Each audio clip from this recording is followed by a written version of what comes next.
Priestesses in the Church. Originally published as Notes on the Way in Time and Tide, Volume 29, 14th of August 1948, and reproduced in Undeceptions, 1971, this is now in God in the Dock, 1998.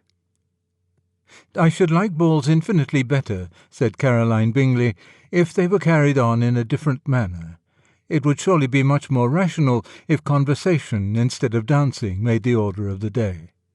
"Much more rational, I dare say," replied her brother, "but it would not be near so much like a ball." We are told that the lady was silenced.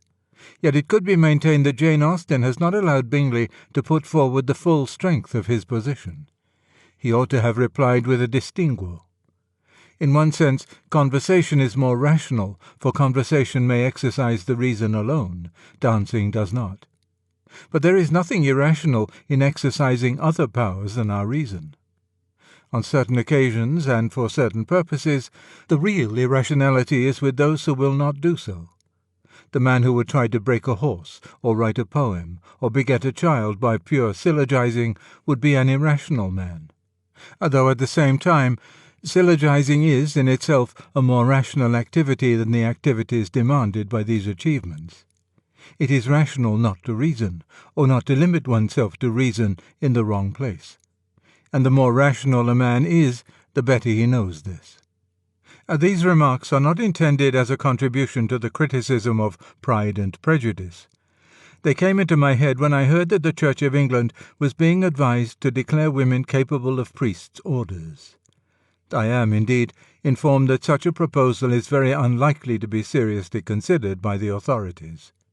To take such a revolutionary step at the present moment, to cut ourselves off from the Christian past, and to widen the divisions between ourselves and other churches by establishing an order of priestesses in our midst, would be an almost wanton degree of imprudence. And the Church of England herself would be torn in shreds by the operation. My concern with the proposal is of a more theoretical kind. The question involves something even deeper than a revolution in order. I have every respect for those who wish women to be priestesses. I think they are sincere and pious and sensible people. Indeed, in a way they are too sensible. That is where my dissent from them resembles Bingley's dissent from his sister. I am tempted to say that the proposed arrangement would make us much more rational, but not near so much like a church. For at first sight, all the rationality, in Caroline Bingley's sense, is on the side of the innovators. We are short of priests. We have discovered in one profession after another that women can do very well all sorts of things which were once supposed to be in the power of men alone. No one among those who dislike the proposal is maintaining that women are less capable than men of piety, zeal, learning, and whatever else seems necessary for the pastoral office. What then, except prejudice begotten by tradition, forbids us to draw on the huge reserves which could pour into the priesthood if women were here, as in so many other professions, put on the same footing as men? And against this flood of common sense, the opposers, many of them women, can produce, at first, nothing but an inarticulate distaste, a sense of discomfort which they themselves find it hard to analyze. That this reaction does not spring from any contempt for women is, I think, plain from history. The Middle Ages carried their reverence for one woman to a point at which the charge could plausibly be made that the Blessed Virgin became in their eyes almost a fourth person of the Trinity. But never, so far as I know, in all those ages was anything remotely resembling a sacerdotal office attributed to her. All salvation depends on the decision which she made in the words Ecce Ancilla. She is united in 9 months' inconceivable intimacy with the eternal Word. She stands at the foot of the cross, John chapter 19, verse 25. But she is absent both from the Last Supper, Matthew chapter 26, verse 26, Mark chapter 14, verse 22, Luke chapter 22, verse 19, and from the descent of the Spirit at Pentecost, Acts chapter 2, verse 1. Such is the record of Scripture. Nor can you daff it aside by saying that local and temporary conditions condemned women to silence and private life. There were female preachers. One man had 4 daughters who all prophesied, i.e., preached. Acts chapter 21, verse 9. There were prophetesses even in Old Testament times. Prophetesses, not priestesses. At this point, the common sensible reformer is apt to ask why, if women can preach, they cannot do all the rest of a priest's work. This question deepens the discomfort of my side. We begin to feel that what really divides us from our opponents is a difference between the meaning which they and we give to the word priest. The more they speak, and speak truly, about the competence of women in administration, their tact and sympathy as advisers, their natural talent for visiting, the more we feel that the central thing is being forgotten. To us, a priest is primarily a representative, a double representative, who represents us to God and God to us. Our very eyes teach us this in the Church. Sometimes the priest turns his back on us and faces the east. He speaks to God for us. Sometimes he faces us and speaks to us for God. We have no objection to a woman doing the first. The whole difficulty is about the second. But why? Why should a woman not in this sense represent God? Certainly not because she is necessarily, or even probably, less holy or less charitable or stupider than a man. In that sense she may be as godlike as a man, and a given woman much more so than a given man. The sense in which she cannot represent God will perhaps be plainer if we look at the thing the other way round. Suppose the reformer stops saying that a good woman may be like God, and begins saying that God is like a good woman. Suppose he says that we might just as well pray to Our Mother which art in heaven as to Our Father. Suppose he suggests that the Incarnation might just as well have taken a female as a male form, and the second person of the Trinity be as well called the daughter as the son. Suppose, finally, that the mystical marriage were reversed, that the Church were the bridegroom and Christ the bride. All this, as it seems to me, is involved in the claim that a woman can represent God as a priest does. And now it is surely the case that if all these supposals were ever carried into effect, we should be embarked on a different religion. Goddesses have, of course, been worshipped. Many religions have had priestesses. But they are religions quite different in character from Christianity.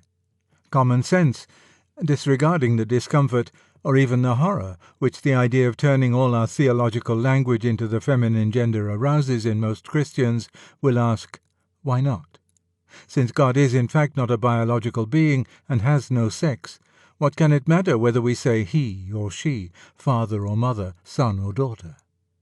But Christians think that God himself has taught us how to speak of him. To say that it does not matter is to say either that all masculine imagery is not inspired, is merely human in origin, or else that, though inspired, it is quite arbitrary and unessential. And this is surely intolerable. Or, if tolerable, it is an argument not in favour of Christian priestesses, but against Christianity. It is also surely based on a shallow view of imagery. Without drawing upon religion, we know from our poetical experience that image and apprehension cleave closer together than common sense is here prepared to admit. That a child who had been taught to pray to a mother in heaven would have a religious life radically different from that of a Christian child.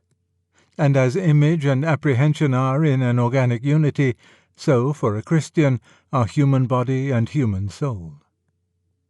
The innovators are really implying that sex is something superficial, irrelevant to the spiritual life.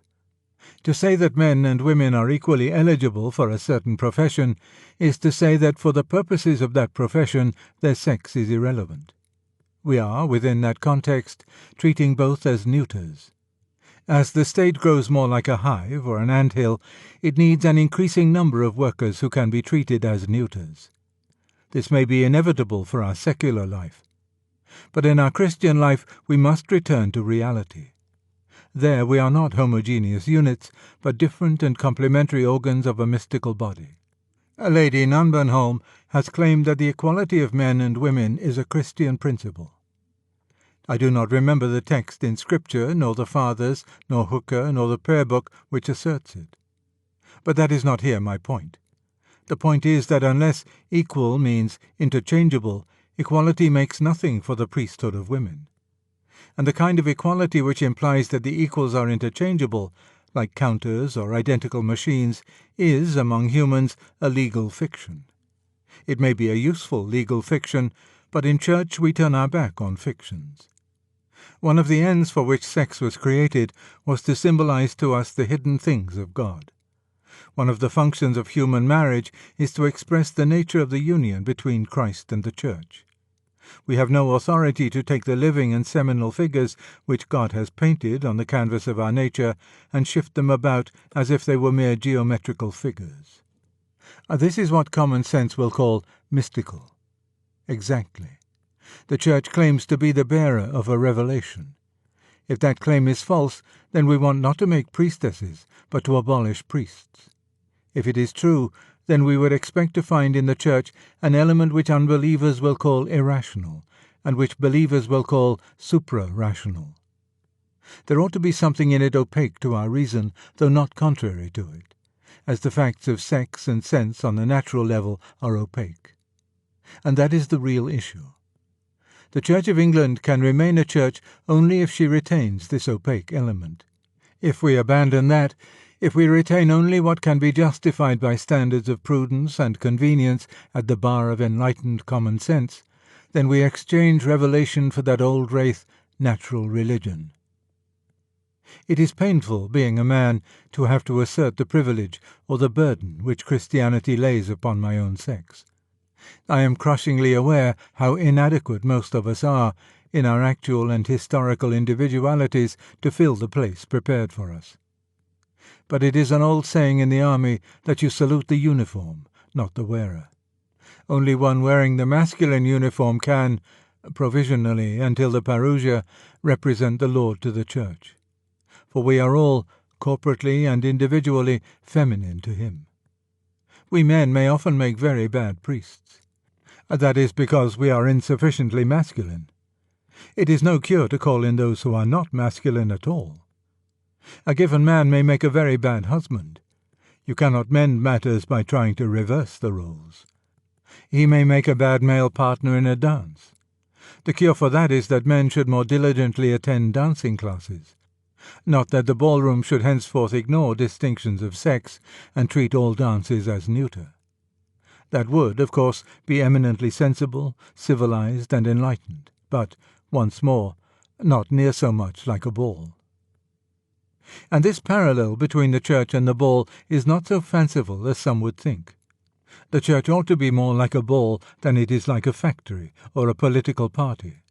Or, to speak more strictly, they are at the circumference and the Church at the centre, and the ball comes in between. The factory and the political party are artificial creations. A breath can make them as a breath has made. In them we are not dealing with human beings in their concrete entirety, only with hands or voters. I am not, of course, using artificial in any derogatory sense. Such artifices are necessary. But because they are our artifices, we are free to shuffle, scrap, and experiment as we please. But the ball exists to stylize something which is natural, and which concerns human beings in their entirety, namely, courtship. We cannot shuffle or tamper so much. With the Church we are farther in, for there we are dealing with male and female not merely as facts of nature, but as the live and awful shadows of realities utterly beyond our control and largely beyond our direct knowledge. Or rather, we are not dealing with them, but, as we shall soon learn if we meddle, they are dealing with us. Use the referral link in the description to support the channel.